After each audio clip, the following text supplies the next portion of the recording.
to you about your time in Iraq. Please, please, please use this opportunity as a chance to talk about yourself. You know, as veterans, we don't want to boast about ourselves. We don't want to say, yeah, you know, I've been there, I've done that. Yeah. But it actually helps with the unit because it'll help with your credibility. It'll help with their trust for you. It'll show the soldiers that you know what you're talking about. So we really appreciate when the volunteer does that.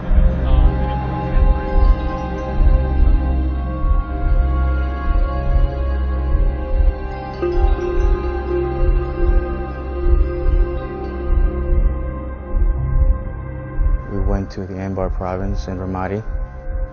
It was a hard tour.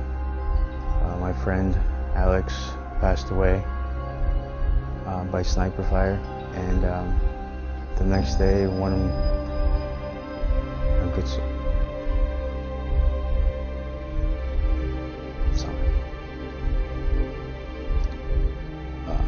my good soldier Henry passed away the next day by a mortar round. What had happened was a car had sped up past the checkpoint and there was an explosion. And so I told my guys to lay low, and I was going to go out and look at the area because I didn't want nothing bad to happen to them. And Henry, not letting me go by myself, decided to come with me. But I didn't know he was coming behind me. And the next thing I heard was the sound of just and it hit him. I told my guys to leave because if this thing blew, I didn't want them to go. I saw that he was still alive and I stayed with him because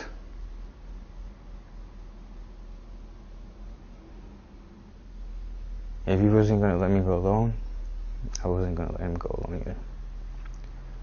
He only lasted for a minute, but it still haunts me, just looking at him, he looking at me.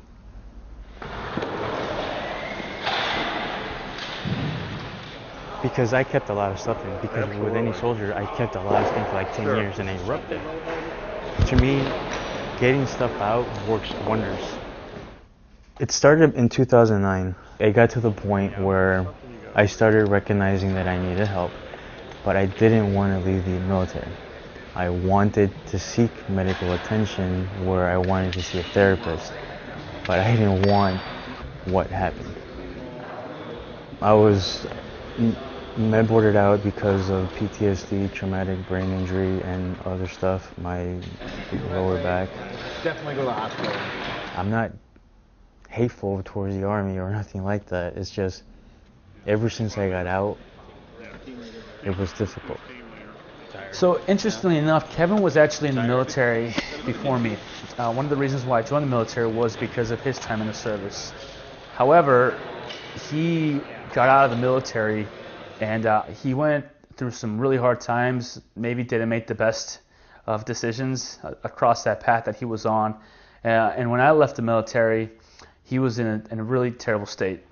I'm introducing Lynn Louder and Kevin Cruz today, both infantry guys. I was an infantry guy myself as well, so we've been in your shoes. We know what you're going through. Kevin has trouble remembering things. I think that has a lot to do with the TBI. But as far as PTSD, I know he struggled with it for a long time at home, and it actually hurt his marriage. It probably has something to do with him not being able to sometimes sustain a job. He would borrow money from me. He was living out of his car. He was moving in with family. And it's tough because that's someone that I really care about. That's someone that I know shouldn't be where he's at. I mean, he has 3 combat deployments, a Purple Heart. He was in Iraq during the invasion. This is someone who has tons of leadership training. This is someone who has tons of military experience, who now is going through some of the hardest times of his life, probably. It was a combination of a lot of things. I had gone up to the mountains and it was a low point in my life. I was about to take the step to jump because there's a lot of mountains, a lot of hills. And again, my little girl's the one to stop me. That one memory that I made her a promise that Daddy's gonna come back. popped in my head. Kept telling me I'm such a hypocrite. You made it back, and now you're gonna end it. There's always a way. There's always a solution. How's it going, guys? My name is Kevin Cruz. Army veteran over 10 years. I've been through a lot of experiences that I can relate to most of you guys. I'm happy to volunteer here with you guys and try to help you guys out if you're having issues with either employment or family issues. What we do is we train veterans who have been in the service. We train them as volunteers, and then we actually place them in National Guard units. Most of the time, the soldiers in those units will come up to our volunteers and ask them for help directly. Sometimes they won't. Sometimes it's just through their phone number, through their email, or through someone in the unit who shared that information with them. And we find them the resource, we connect the dots for them. Have any problems, just shoot me an email or text or anything like that, okay? One of the symptoms from someone who's suffering through something is to want to help. So he wanted to help. He wanted to volunteer with us for a long time.